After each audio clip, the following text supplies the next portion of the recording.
Hello students, welcome to my channel Powerplex. आज हैं हम लोगों ने उस दिन स्टार्ट किया था रियल नंबर वास्तविक संख्याएं, जो कि उसका अभी पार्ट 1 आया है। और पार्ट 1 में लगभग मैंने उस वास्तविक संख्या के पार्ट में से इम्पॉर्टेंट कॉन्सेप्ट और मैंने लगभग 10 क्वेश्चंस, मोस्ट इम्पॉर्टेंट 10 क्वेश्चन मैंने करवाए हुए थे। ठीक है, और उसी सीरीज़ में आज ये वीडियो पार्ट 2 होने वाला है। ठीक है, और उसी सीरीज़ में आज मैं क्वेश्चन को उसी के आगे बढ़ा रहा हूँ। ठीक है, अगर आपने अभी तक मेरे चैनल को सब्सक्राइब नहीं किया है तो कृपया जल्दी से जल्दी इसको सब्सक्राइब कीजिए और लाइक कीजिए, अपने दोस्तों फ्रेंड्स के साथ में इसको शेयर कीजिए। और अगर आपने अभी तक मेरे टेलीग्राम चैनल को ज्वाइन नहीं किया है तो उसको भी ज्वाइन कीजिए, ताकि जो इसकी PDF है वो मैं उसी पे अपलोड करता हूँ। और हाँ, अभी मेरा इसी चैनल के नेम से, पावरप्लेक्स नेम से, मेरा एक व्हाट्सएप ग्रुप भी है, उसकी लिंक डिस्क्रिप्शन में, कृपया उसको भी ज्वाइन कीजिए ताकि आपको PDF मिलती रहे और आप अच्छे से नोट्स बना सकें। सिर्फ आपको वीडियो को लाइक करना है, शेयर करना है और ज़्यादा से ज़्यादा अपनी YouTube फैमिली को इंक्रीज करना है। तो चलिए हम लोग आज अपना क्वेश्चन स्टार्ट कर रहे हैं। ठीक है, मैं क्वेश्चन स्टार्ट कर रहा हूँ और उसका सोल्यूशन भी आपके सामने सब कुछ प्रेजेंट करता रहूँगा। ओके, चलिए। तो हमारा सबसे पहला क्वेश्चन क्या बोल रहा है, यदि n एक प्राकृतिक संख्या है तब √n क्या होगी। मतलब कहने का ये है, अगर हमारी n कोई वैल्यू, n कोई एक नेचुरल नंबर है, और मैं आपको बता चुका हूँ कि हमारे नेचुरल नंबर क्या होते हैं। तो नेचुरल नंबर हमारा क्या होता है, नेचुरल नंबर होता है जो 1 से शुरू हो और इनफाइनाइट तक जाए, उसको बोलते हैं नेचुरल नंबर। तो यहाँ पे क्वेश्चन के कहने का मतलब ये है कि n की कोई भी वैल्यू लो, अगर उसका अंडर रूट ले लो तो उसके इनमें से कौन सा ऑप्शन सही होगा। पहला ऑप्शन क्या है, परिमेय संख्या होगी क्या। अगला ऑप्शन है, आप उस जो रूट लगाएंगे तो उसका ऑप्शन अपरिमेय होगा क्या, या कभी परिमेय संख्या और कभी अपरिमेय संख्या होगा, या इनमें से कोई नहीं। तो चलिए हम लोग इसको भी प्रूव करते हैं कि इसमें से कौन सा ऑप्शन सही होगा। तो सबसे पहले हम लोग नेचुरल नंबर में n की वैल्यू लेते हैं। n इज इक्वल टू हमने ले लिया 1 2 3 4 एग्जाम्पल के लिए। ठीक, अब अगर मैं इसमें रूट लगा दूं, अंडर रूट लगा दूंगा, ठीक, तो इस पर भी मुझको रूट लगाना पड़ेगा और इस पर भी रूट लगाना पड़ेगा और इस पर भी रूट लगाना पड़ेगा और इस पर भी। एक नंबर हम लोग और मान लेते हैं 5, इस पर भी रूट लगा लिया। अब ये बताइए, क्या रूट 1 से बाहर आता है। यस, इसकी वैल्यू हो जाएगी 1। ठीक है, और √2 तो बाहर आएगा ना, तो ये तो केवल √2 ही रहेगा। ठीक, अब इसको हम लोग, ये भी √3 के अंदर ये तो बाहर आ नहीं पाएगा, ये लेकिन रूट से बाहर आ जाएगा, तो इसको बोलते हैं 2, और ये भी रूट से बाहर नहीं आ पाएगा। ठीक, तो ये हमारे कुछ नंबर हो गए। अब ये बताइए 1 को हम लोग क्या बोल सकते हैं, 1 हमारा परिमेय या अपरिमेय। तो इसको जो 1 होता है इसको बोलते हैं अपरिमेय। देखो, अपरिमेय संख्या केवल अंडर रूट वाली होती हैं, जैसे ये हो गया, ये हो गया और ये हो गया। ये सभी अंडर रूट, जो वह संख्या जो अंडर रूट से बाहर ना निकल सके उसको हम लोग अपरिमेय संख्या बोलते हैं। ठीक है, तो ये तो सारी हो गई हमारी अपरिमेय, लेकिन अभी 2 बच गया है। इसी प्रकार अगर हम लोग 7 लेंगे, 8 लेंगे, 9 लेंगे, तो 9 की वैल्यू रूट से बाहर क्या आ जाएगी, 3। तो 3 को भी हम लोग बोलते हैं परिमेय। तो ऐसा ऑप्शन देखिए जिसमें परिमेय और अपरिमेय दोनों हो, क्योंकि अगर कोई भी नेचुरल नंबर है और उसका अगर अंडर रूट ले लें तो परिमेय और अपरिमेय दोनों हो सकते हैं। ठीक है, तो ऐसा ऑप्शन हमारा कौन सा है, ऐसा ऑप्शन है केवल हमारा C। ठीक, ये मतलब इसकी हम लोग फ़ोटो खींच के एक अच्छी सी इसकी PDF तैयार करते हैं, और ये सारे नोट्स मोस्ट इंपॉर्टेंट क्वेश्चंस हैं। इसको बनाने में मुझको काफ़ी टाइम लगता है, अच्छे से एक तो लिखना पड़ता है ताकि आप लोगों को अच्छे से समझ में आए, तो इसीलिए एक वीडियो के लिए मुझे काफ़ी मेहनत करनी पड़ती है। तो आपका एक ही फ़र्ज़ है कि आप वीडियो को ज़्यादा से ज़्यादा शेयर कीजिए। ठीक, तो इसका ऑप्शन नंबर क्या हो जाएगा, C। ठीक, तो ये जब आपको जब PDF मिलेगी तो आप उसमें मैंने हल्का सा हाईलाइट कर दिया, ताकि जब भी आप क्वेश्चन पढ़ो और रिवीजन करो तो आपके आंसर, ऑप्शंस के आंसर आपके उसे मिल जाए। ठीक, हमारा अगला क्वेश्चन क्या बोला, अगला क्वेश्चन बोला निम्नलिखित युग्मों के HCF और LCM ज्ञात करें तथा इसकी जांच कीजिए कि 2 संख्याओं का गुणनफल HCF और LCM ये प्रूफ होता है कि नहीं होता है। ये हमारे 3 क्वेश्चंस हैं, तो इसमें से मैं एक क्वेश्चन अभी डिस्क्राइब करने वाला हूँ और ये 2 क्वेश्चन आपके होमवर्क हो जाएंगे, ये 2 क्वेश्चन। ठीक है, तो एक क्वेश्चन को कैसे सॉल्व करना है वो मैं अभी आपको एक्सप्लेन कर रहा हूँ, और 2 क्वेश्चन आपको होमवर्क में करने हैं। तो सबसे पहले हमें इन 2 संख्याओं का HCF और LCM निकालना है। उसके बाद जो हमारा सूत्र होता है, पहला नंबर इंटू दूसरा number is equal to HCF into LCM, उसमें उसी फॉर्मूले में रखकर इसको प्रूव करना है क्या दोनों साइड इक्वल आएगा। चलिए, तो इसलिए मैं आपको असल में जो आपको PDF मिलेगी तो उसमें आपका इसी क्वेश्चन के सारे सोल्यूशन भी रहेंगे। तो सबसे पहले हम लोग क्या करेंगे, देखिए मैंने वैसे तो इसका सोल्यूशन भी दे रखा है। सबसे पहले हमें करना है अब 26, मैंने पहले क्वेश्चन लिया है ना, 26 के अभाज्य गुणनखंड करने जो कि होते हैं 2 × 13, और 91 के अभाज्य गुणनखंड होते हैं 7 × 13। ठीक, जो SCF का रूल होता है, SCF का होता है रूल वह बड़ी से बड़ी संख्या जो दोनों में कॉमन मिले। तो 13 हमारा दोनों में कॉमन है ना, दोनों में मिल रहा है, तो ये तो हो गया हमारा SCF। ठीक, अब हमें LCM निकालना है, तो जो कॉमन मिले वो तो लेना ही लेना है। तो ला से होता है लासा, तो लास L और सा, लासा का मतलब ये होता है ला से ले लो सारे। तो अब क्या बचा, 13 कॉमन होने के बाद क्या बचा, 2 बचा, तो मैंने 2 ले लिया। 7 बचा तो मैंने 7 ले लिया। अब इसका मल्टीप्लाई करना है, तो इसका मल्टीप्लाई कितना आ गया, 182। ठीक, अब हमारा जो सूत्र होता है, अब हम लोग इसकी जाँच करेंगे। जाँच में क्या है, first number into second number is equal to LCM into SCF, ये होता है हमारा सूत्र। हम लोग इसी सूत्र में देखो हम लोग रख रहे हैं। तो फर्स्ट नंबर हमारा क्या है, 26, हमने यहाँ पे रख दिया, इंटू सेकेंड नंबर क्या, सेकेंड नंबर है हमारा 91 इज इक्वल टू LCM कितना आया है, LCM आया है हमारा 182, मैंने यहाँ पे रख दिया, मल्टीप्लाई बाई SCF कितना है हमारा 13 है, मैंने यहाँ पे रख दिया। अब जब मैंने दोनों को मल्टीप्लाई कराया तो हमारा जो मल्टीप्लाई करने के बाद कितना आ रहा है, 2366, और इस साइड भी आ रहा है 2366। अब देखा, मतलब ये देखना कि बोथ साइड इक्वल है। अगर इक्वल है तो हमारे उत्तर की जांच प्रूफ हो रही है, उत्तर की जांच हो गई है, तो मैंने प्रूफ कर दिया।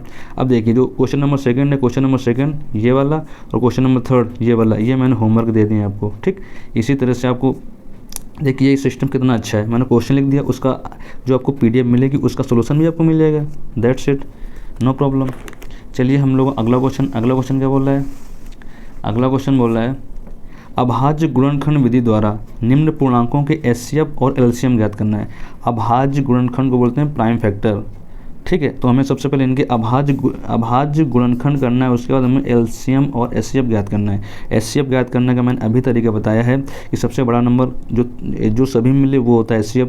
LCM क्या होता है, जो सभी में मिले वो तो लेते ही हैं और ले लो सारे, जो बचते हैं उनको भी ले लेते हैं। तो सबसे पहले हम लोग क्या करते हैं, हम सिर्फ पहला क्वेश्चन सॉल्व कर रहे हैं। ये 2 क्वेश्चन आपको होमवर्क में मिलेंगे। ठीक है, तो पहला क्वेश्चन क्या बोल रहा है हमारा 12, 15 और 21। हमें सबसे पहले इसका अभाज्य गुणनखंड करने हैं, प्राइम फैक्टर करने हैं। तो 12 के अभाज्य गुणनखंड कितने होते हैं, 2 × 3 2 दूनी 4 दिए 12 हो गया। और 15 के हमें अभाज्य गुणनखंड करने हैं, 3 × 5 = 15, 3 × 5 = 15 हो गया। 21 के करने हैं 3 × 7, ये हो गया। अब हमें अगर इसका SCF निकालना हो तो SCF कैसे निकालेंगे, तो हमारा इसका SCF हो जाएगा। ठीक, हमारा SCF हो जाएगा जो अब देखिए हमारे इसमें 3 नंबर है ना, 3 नंबर का SCF निकालना है। तो ऐसी संख्या जो तीनों में कॉमन हो, तो केवल 3 है। 3 केवल ऐसा नंबर है जो तीनों मिल रहा है। तो सबसे पहले उसको हम बाहर निकालेंगे, तो ये हो जाएगा हमारा SCF। LCM के लिए क्या करना है, जो कॉमन मिले उसको तो लेते ही हैं और लास्ट से ले लो सारे, जो बचे उसको भी ले लेते हैं। तो देखिए मैंने 3 ले लिया, अब क्या बचा 2 बचा, 2 ले लिया, 2 बचा, 2 ले लिया। अब 5 बचा, 5 ले लिया, 7 बचा, 7 ले लिया। ठीक, उसके बाद जब मैंने इसका मल्टीप्लाई किया तो हमारा मल्टीप्लाई करने के बाद आया 420, 420 आया। तो यही पूछ रहा था कि इसके SCF और LCM ज्ञात करो। तो मैंने SCF निकाल लिया 3 और LCM निकाला मैंने 420। ठीक, और ये 2 क्वेश्चन आपको होमवर्क में, क्वेश्चन नंबर 2 और क्वेश्चन नंबर 3। आपको ये क्वेश्चन सॉल्व करना और कमेंट सेक्शन में आपको इनके आंसर लिखना है। ठीक, फिर मैं वहाँ पे आपको बताऊँगा दिस इज़ राइट और रॉन्ग। चलिए हमारा अगला क्वेश्चन बोल रहा है SCF 306, 657 इज इक्वल टू 9 दिया है। LCM 306 और 657 का ज्ञात करना है। मतलब ये है कि हमारे ये 2 नंबर हैं, 2 नंबर का जो SCF है वो 9 दिया गया है और LCM इनका ज्ञात कीजिए। तो हमारा देखिए इसमें मेरा कौन कौन सी वैल्यू दी गई है, एक तो पहला नंबर दिया गया है, फिर दूसरा नंबर दिया गया है। सवाल को कैसे सॉल्व करना है, सवाल को देखकर हमें डरना नहीं है। सबसे पहले सवाल को देखना है, उससे बातें करनी है प्यार से। बातें किसी से भी अगर प्यार से बातें करो तो वो अपना नहीं लगता है आपको। तो क्या हो जाएगा, ये पहला नंबर है, दूसरा नंबर है और इसका SCF मिल गया। तो हमारा एक फॉर्मूला होता है ना, first number into second number is equal to SCF into LCM। तो फर्स्ट नंबर हमारा कौन सा है 306, हमने यहाँ पे रख दिया। सेकेंड नंबर कौन सा है 657, हमने यहाँ पे रख दिया। इज इक्वल टू इसका हमारा SCF तो दिया गया ना, SCF गिवन है जो कि 9 दिया गया है। कितना है 9 है, हमें LCM निकालना है। तो मैंने इसको 9 से काट, मतलब इसको 9 से मैंने 34 बार में काट दिया। 9 × 1 = 9, सॉरी 9 3 होता है 27, अब कितना बचा 3 बचा 9 4 36 हो गया, मल्टीप्लाई बाई 657, 657, ठीक है। तो अब देखिए, तो हमारा इसका एलसीएम कितना आ जाएगा, बस इसका आप केवल मल्टीप्लाई करना है, जब मल्टीप्लाई करेंगे तो हमारा आंसर आ जाएगा 22 23 8, ठीक, 22 33 8, ये हमारा आ गया आंसर। चलिए क्वेश्चन नंबर अगला क्वेश्चन पे चलते हैं। क्वेश्चन नंबर हमारा है, अगला क्वेश्चन क्या कहता है, चलिए इसको भी देखते हैं, इसको भी सॉल्व करते हैं अच्छे से। सवाल को देखकर डरना नहीं है भाई, डरना नहीं भाई। क्या बोला है, जांच कीजिए कि क्या किसी प्राकृतिक संख्या के लिए संख्या 6 की पावर n अंक 0 पर समाप्त हो सकती है। मतलब ये सवाल में ये कहना चाहता है कि आप हमें बताइए या जांच करके ये बताइए कि कोई भी प्राकृतिक संख्या हो, अगर उसकी पावर n है तो क्या कभी वो 0 पर समाप्त हो सकती है, क्या उसका आंसर या मतलब कुछ भी सॉल्व करने पर वो कभी 0 आएगा उसका। तो देखिए 0 पर लाने के लिए कॉन्सेप्ट होता है। सपोज दैट मैंने आपसे कहा, देखिए सपोज दैट मैंने आपसे कहा 3 × 5 करो, तो आपको क्या लगता है यहाँ पे कुछ आएगा, 15 आ गया ना 15, ठीक है। मैंने आपसे कहा कि 3 × 4 करो, यहाँ पे कितना आ गया 12 आ गया। हमने कहा 4 × 5 करो, अब कितना आ गया 20 आ गया, लास्ट में 0 आया। तो 0 कब आया, जब हमें 1 × 5 मिला और 4 को जब तोड़ेंगे तो 2 मिलेगा, 2 2 जब 4। तो इसमें क्या मतलब हुआ कि किसी भी संख्या को सॉल्व करने के लिए मल्टीप्लाई करने पे अगर 0 लाना है तो 0 लाने के लिए हमें कम से कम एक बार तो 2 आना पड़ेगा और एक बार 5 आना पड़ेगा। तो इसी को हम लोग बोलते हैं, इसका हमारे कॉन्सेप्ट होता है किसी भी संख्या को 0 लाना है मल्टीप्लाई करके तो 2 की पावर m और 5 की पावर n के रूप में होना चाहिए। कहने का सिंपल सा मतलब ये है, जब तक 2 और 5 मिक्स नहीं होंगे तो मल्टीप्लाई करने में कभी भी 0 नहीं आ सकता है, ठीक है। तो हमारा क्वेश्चन क्या बोल रहा है, तो हम देखिए मैंने कॉन्सेप्ट अच्छे से लिख दिया है। कॉन्सेप्ट, कोई भी संख्या 0 पर तभी समाप्त होगी यदि उस संख्या के गुणनखंड में 2 व 5 मौजूद हो। दैट मीन्स ये मैंने बताया उसमें 2 और 5 होने चाहिए, कम से कम एक बार 2 और 5 को आना ही पड़ेगा तभी वो संख्या 0 हो पाएगी, अदरवाइज़ वो 0 उसमें आ ही नहीं सकता, आप कितना भी मल्टीप्लाई कर लो, ठीक। मैंने एग्जांपल के तौर पे आपको बता भी दिए हैं कि जब 3 का मल्टीप्लाई 5 में करो तो 15 आ रहा है, 3 4 4 12 आ रहा है, लेकिन जैसे में 2 और 5 का मल्टीप्लाई हुआ वैसे 20 आ गया, ठीक है ना। इसमें हमारा 2 छिपा हुआ है ना, ठीक। तो हम लोग क्या बोलेंगे, जांच करने पर हमें यह पता चल रहा है कि 6 पावर n कभी भी 0 पर समाप्त ही नहीं हो सकता, क्योंकि इसका एक ही कॉन्सेप्ट है। मैंने इसका सोल्यूशन भी लिख दिया, सेम आपको ऊपर डिट्टो लिख के आना। मोस्ट इंपॉर्टेंट क्वेश्चन है ये, मान लीजिए अब प्राकृतिक संख्या के लिए संख्या 6 पावर n 0 पर समाप्त नहीं हो सकती, क्योंकि 0 पर समाप्त होने के लिए उस संख्या के गुणनखंड में 2 और 5 होने ही चाहिए। जब तक 2 और 5 नहीं होंगे तो संख्या 0 हो ही नहीं सकती। आपको कॉन्सेप्ट समझ में आया। कोई भी संख्या हम लोग देख कर ये बता देंगे कि इसमें 0 आएगा या नहीं आएगा, सिर्फ किसकी वजह से, अगर 2 और 5 मल्टीप्लाई में शामिल हैं एक साथ, 2 भी आना चाहिए और 5 भी आना चाहिए, तो ये मान लेना सवाल में 0 आ जाएगा, ठीक। अगला क्वेश्चन क्या बोला है, सिद्ध कीजिए कि √5 एक अपरिमेय संख्या है। ये क्वेश्चन ढेर सारे हर बार आते हैं, इसी में हमारा क्वेश्चन बन जाता है सिद्ध कीजिए कि √2 एक अपरिमेय संख्या है। इसे बन जाता है सिद्ध कीजिए कि √3 एक अपरिमेय संख्या है, √5 अपरिमेय संख्या है, √6 अपरिमेय संख्या है, √7 अपरिमेय संख्या है। तो सिर्फ इसका आपको एक कॉन्सेप्ट समझना है, और रूट वाला जो सवाल है सिद्ध करना होता है ना अपरिमेय संख्या केवल इस टाइप वाले, तो उनको हम लोग बहुत ही आसानी से कर लेते हैं। तो हमारा सवाल क्या बोल रहा है, मैंने इसके सारे स्टेप बाय स्टेप पूरा तरीका लिख दिया। देखिए इस पे लिखने का मेरा सिर्फ एक ही मकसद है कि वीडियो ज़्यादा लंबा ना हो, क्योंकि अगर वीडियो बहुत ज़्यादा लंबा हो जाएगा तो आप लोग भी देखते नहीं हैं, फिर बीच से वीडियो को छोड़कर चले जाते हैं। इसीलिए मैंने सोचा कि जो भी क्वेश्चन हो उसका अच्छे से, जैसे आपको पेपर में डिट्टो लिखना है, मैंने उसका सोल्यूशन सेम उसी प्रकार से लिखा है, और आप लोग उसको अच्छे से समझिए, अपनी कॉपी पर नोट कीजिए और बाकायदा अच्छे से लिखिए। तो मैंने क्या कहा, सबसे पहले देखो अपरिमेय संख्या को हमको मानना पड़ेगा। तो मैंने क्या किया, माना √5 एक परिमेय संख्या है, मैंने इसको परिमेय मान लिया। और परिमेय की हमारी कंडीशन क्या होती है, देखिए परिमेय संख्या की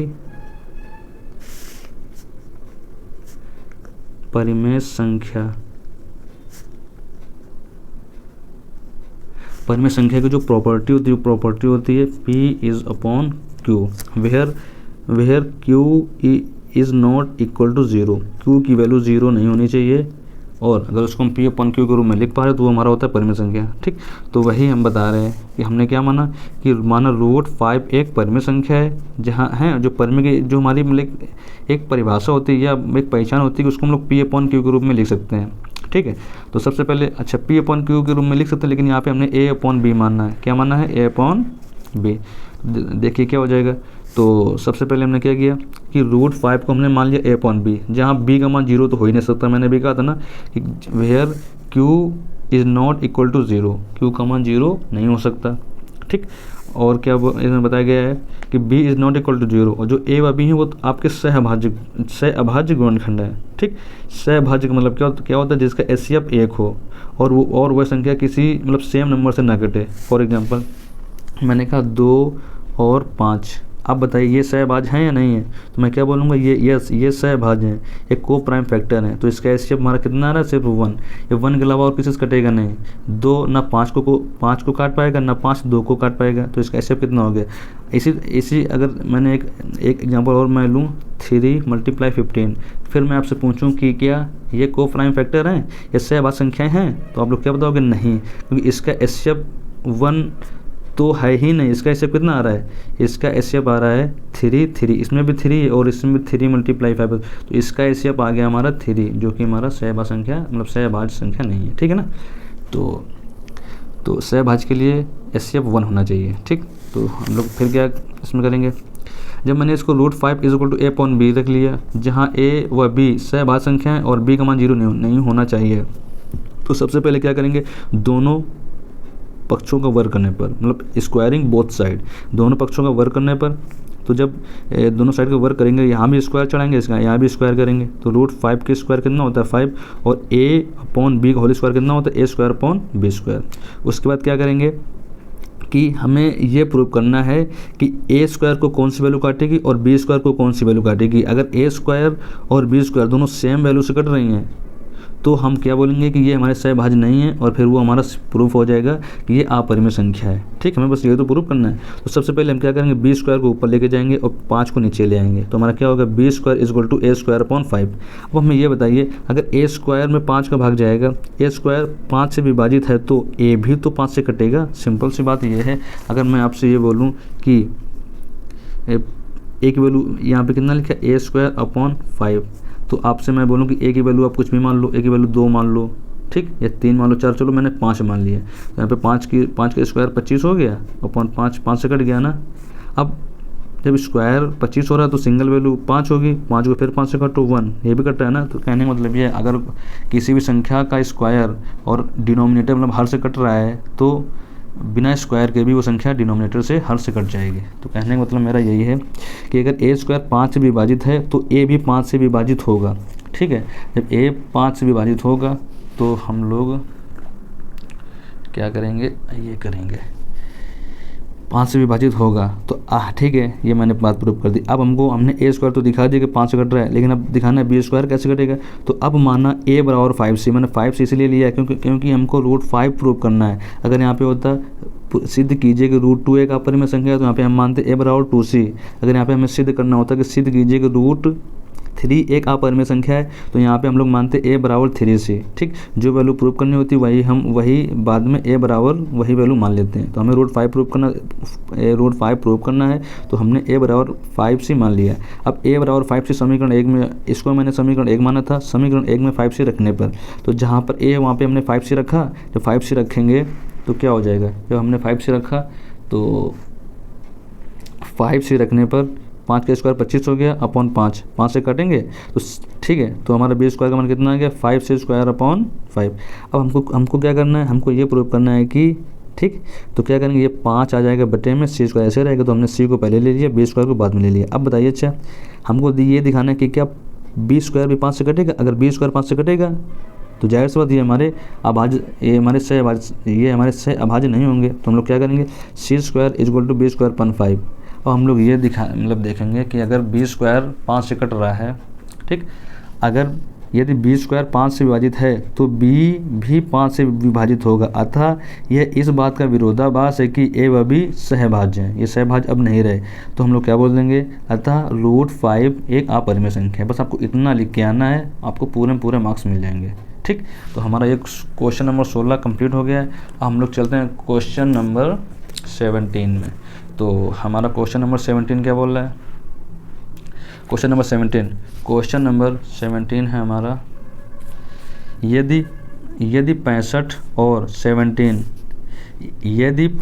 17 के एचसीएफ को 65m-117 के रूप में व्यक्त किया जाता है तो m का मान ज्ञात कीजिए। देखिए, ये जो हमारा 65m और -117 लिखा है, ये हमारे किताब का एचसीएफ है, लेकिन हमारा एचसीएफ इससे निकलेगा। जो हम अपना एचसीएफ निकालेंगे और जो बुक का, जो क्वेश्चन का एचसीएफ है, उसको इक्वल कर देंगे तो हमारी m की वैल्यू फाइंड आउट हो जाएगी। सबसे पहले हमें क्या करना है, देखिए मैंने सोल्यूशन में सबसे सारी बातें मैंने जो मैं मुंह से बोल रहा हूँ सब कुछ इसमें लिखा हुआ है।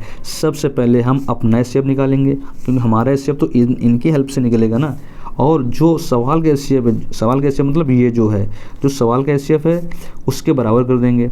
ठीक, तो हमारा एचसीएफ क्या है, 65 का हम लोग एचसीएफ निकालेंगे तो 65 का हमको क्या करना पड़ेगा, प्राइम फैक्टर अभाज्य गुणनखंड करने पड़ेंगे। तो 65 के होते हैं अभाज्य गुणनखंड 5 × 13 और 117 क्या होता है, 13 9 117 होते हैं ना, तो कितना हो जाएगा, 3 × 9 और 13 117 हो जाएगा। ठीक, एचसीएफ के लिए हमको क्या करना पड़ेगा, जो चीज़ दोनों कॉमन हो। तो ये 13 है जो हमारा दोनों कॉमन है, तो हमारा एचसीएफ कितना हो गया, 13 हो गया। ठीक है, हमारा एचसीएफ निकला है 13, किताब का एचसीएफ है 65m माइनस का 117 है, तो दोनों के एचसीएफ को बराबर कर देंगे। तो मेरा HCF 13 is equal to book का क्वेश्चन का एचसीएफ 65m माइनस का 117, दोनों को बराबर किया तो 117 ट्रांसफर होकर इधर आ जाएगा। इसको जोड़ेंगे तो 130 हो गया, 65 से काटेंगे तो 65 2 130 होता है। तो m की वैल्यू कितनी आ गई, 2। सिद्ध हो गया ना।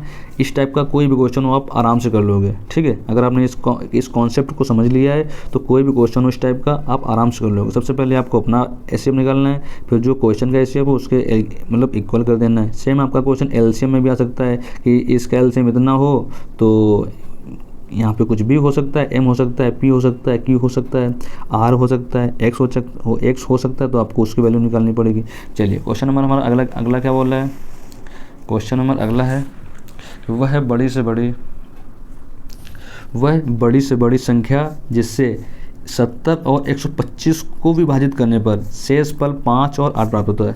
हमको वह संख्या निकाली है कि जिससे इनको डिवाइड करें, जिससे इनको भाग करें तो शेषफल इतना आना चाहिए। तो शेषफल का मतलब क्या होता है, शेषफल का मतलब होता है जो वैल्यू एक्स्ट्रा है, उसको हम लोग निकाल फेंकेंगे। तो सबसे पहले क्या करेंगे, अच्छा आपका एक इसमें कॉन्सेप्ट क्या है कि जब भी क्वेश्चन में क्या है, बड़ी से बड़ी संख्या, अधिकतम संख्या, बड़ी से बड़ी अधिकतम बोले, जो बड़ी हो तो हमेशा उसका एचसीएफ निकाला जाता है। तो मैंने नोट पॉइंट पे लिख दिया है, जब भी क्वेश्चन या कोई भी बोले, जब भी सबसे बड़ी संख्या निकालना हो या बड़ी से बड़ी संख्या निकालना हो या अधिकतम संख्या निकालना हो तो हमेशा उसका एचसीएफ निकालेंगे। क्या निकालेंगे, एचसीएफ निकालेंगे। इसका मैंने हम लोग एचसीएफ निकालेंगे।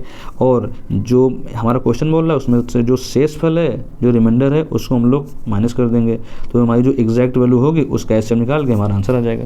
तो हमने सोल्यूशन में क्या लिखा है, 70 और 125 को विभाजित करने पर शेषफल 5,8 प्राप्त होता है। तो हम लोग अपने शेषफल को सब्ट्रैक्ट कर देंगे। मैंने लिख दिया ना यहाँ पे, सब्ट्रैक्ट कर देंगे। तो 70 में से इसका शेषफल है 5, तो यहाँ से मैंने माइनस किया तो 65 आ गया। 125 का शेषफल है 8, रिमाइंडर है 8, तो मैंने इसको माइनस किया तो 117 आ गया। अब एचसीएफ निकालेंगे तो 65 का हमारा फैक्टर कितना होता है, 5 × 13। ठीक, और 117 का फैक्टर कितना होता है, 3 × 3 × 13। ठीक, जब इसका हम लोग एचसीएफ निकालेंगे तो एचसीएफ में होता है जो दोनों कॉमन हो, तो केवल 13 है जो दोनों कॉमन है। तो हमारा इसका एचसीएफ कितना हो जाएगा, इसका एचसीएफ हो जाएगा 13। आंसर आ गया। तो जब भी बड़ी से बड़ी संख्या बोले तो हमेशा उसका एचसीएफ निकाला जाता है। जब भी छोटी से छोटी संख्या बोले या न्यूनतम संख्या बोले हमेशा उसका एलसीएम निकाला जाता है। चलिए हमारा क्वेश्चन नंबर 18 क्या बोल रहा है, यदि दो धनात्मक पूर्णांकों a और b को a बराबर है x³ y² और b = है xy³ तो एचसीएफ निकालना है ab का, मतलब इसका और इसका एचसीएफ निकालना है, जो कि हमें a और b की वैल्यू गिवन है और हमें इसका एचसीएफ निकालना है। अब देखिए नोट में मैंने क्या लिखा है, एचसीएफ में सबसे छोटी पावर कॉमन करते हैं, समझ रहे हो ना। चलिए मैं इसको आपको अच्छे से एग्जांपल देकर समझाता हूँ। मैंने क्या कहा, एचसीएफ में सबसे छोटी पावर कॉमन करते हैं। तो ये मान लो हम वो आपसे बोलते हैं कि x की पावर 5 मल्टीप्लाई y की पावर 4 मल्टीप्लाई z की पावर 2, ये मान लो हमारी a की वैल्यू है। फिर मैंने आपको दिया b = कितना है, b की वैल्यू दी गई है x की पावर 3 मल्टीप्लाई वाई की पावर 5 मल्टीप्लाई जेड की पावर 3। अब मैं आपसे बोल दूँ कि इसका आप एचसीएफ निकाल लो, तो एचसीएफ कितना हो जाए, तो एचसीएफ के लिए मैंने अभी भी क्या कहा है, जो छोटी पावर हो, स्मॉलेस्ट पावर, ये स्मॉल पावर हम लोग क्या बोलते हैं, स्मॉल पावर हम लोग कॉमन करेंगे। तो देखिए एक्स सबसे पहले आपको फेस मैच करनी है, मतलब शक्ल मैच करनी है, सेम चीज़ लेनी है। एक्स यहाँ भी है, तो एक्स की पावर यहाँ पे 3 है, यहाँ पे एक्स की पावर 5 है, तो सबसे छोटी पावर कौन सी है एक्स में, सिर्फ एक्स की पावर 3 है, तो यहाँ पे लिख देंगे एक्स की पावर 3 मल्टीप्लाई। अब चेक करते हैं वाई में, तो वाई की पावर ये 4 है, ये 5 है, छोटी पावर ये है ना, तो वाई की पावर 4 यहाँ पे लिख देंगे। अब जेड स्क्वायर जेड क्यूब दोनों में कौन सा छोटा है, ये छोटा है ना, तो इसको यहाँ पे लिख देंगे। तो हमारा एचसीएफ कितना हो गया, एक्स क्यूब वाई की power 4 into Z square, that's it. तो देखिए हमारा क्वेश्चन क्या बोला है, दो धनात्मक पूर्णांकों ए और बी को ए बराबर इतना है, बी बराबर इतना हो, तो इसका एचसीएफ निकालना है। तो मैंने नोट पॉइंट पे लिख दिया, एचसीएफ में सबसे छोटी पावर कॉमन करते हैं। तो अब इसमें देखना हमारा सवाल क्या बोला है, ए की वैल्यू कितनी है, ए की वैल्यू है एक्स क्यूब वाई स्क्वायर, और बी की वैल्यू कितनी है एक्स वाई 3, एक्स की वैल्यू कितनी है वाई 3। हमें इसका देखिए एचसीएफ निकालना है, तो एचसीएफ कितना होगा, सबसे छोटी पावर एक्स में, यहाँ एक्स क्यूब है, यहाँ एक्स 3, सबसे छोटी पावर है x, y cube y square y cube, सबसे छोटा वाई स्क्वायर है दोनों में, तो वाई स्क्वायर। ऐसा ऑप्शन देखिए जिसमें एक्स वाई स्क्वायर हो, तो एक्स वाई स्क्वायर सिर्फ बी ऑप्शन में है ना, तो ये हमारा करेक्ट ऑप्शन हो जाएगा। अगला क्वेश्चन क्या बोल रहा है, 1 से 10 तक की, अगला हमारा क्वेश्चन है 1 से 10 तक की संख्याओं में सभी संख्याओं से विभाज्य न्यूनतम संख्या क्या होगी। ठीक है, तो न्यूनतम संख्या को हम लोग क्या बोलते हैं, मैंने जस्ट अभी बताया था कि जब भी अधिकतम संख्या बोले तो उसका हम लोग एचसीएफ निकालते हैं, और न्यूनतम बोले तो मैंने नोट पॉइंट पे लिख दिया है, न्यूनतम बोले या छोटी से छोटी संख्या बोले तो उसको हम लोग लिखते हैं एलसीएम, उसका निकालते हैं एलसीएम। तो 1 से 10 तक की बोला तो सबसे पहले हम 1 से 10 तक नंबर लिखेंगे और इनके फैक्टर करेंगे, उसके बाद इसका एलसीएम निकालेंगे। तो मैंने इसका एलसीएम निकाल दिया है 2520। ठीक, जब इनका हम लोग एलसीएम निकालेंगे तो एलसीएम कितना आएगा 2520। तो हमारा ऑप्शन कौन सा हो जाएगा, डी। इसका आप लोग एलसीएम निकाल लोगे ना, अगर आपसे एलसीएम ना निकले तो आप कमेंट बॉक्स में कमेंट कर देना, तो मैं आपको अगले वीडियो में इसका आराम से एलसीएम निकाल कर बताऊंगा। वीडियो काफ़ी लंबा हो रहा है, ठीक, इस वजह से जिसको जल्दी से एग्जिट करना पड़ेगा। तो ठीक है, ऐसे ही आप वीडियो को देखते रहिए, अपने दोस्तों के साथ में शेयर कीजिए और ढेर सारा प्यार दीजिए। स्टार्टिंग में सभी को प्यार की बहुत ज़्यादा ज़रूरत होती है। ठीक, तो प्यार कैसे मिलेगा, जितना ज़्यादा आप चैनल को वीडियो को शेयर करेंगे और सब्सक्राइब करवाएंगे, ताकि हमारी यूट्यूब फैमिली अच्छी से बड़ी हो और हम ऐसे ही इंटरेस्टिंग वीडियोस हर एक सब्जेक्ट के लाते रहें। अभी तो मैंने मैथ्स का स्टार्ट किया है और आगे बहुत अच्छे से अच्छी वीडियो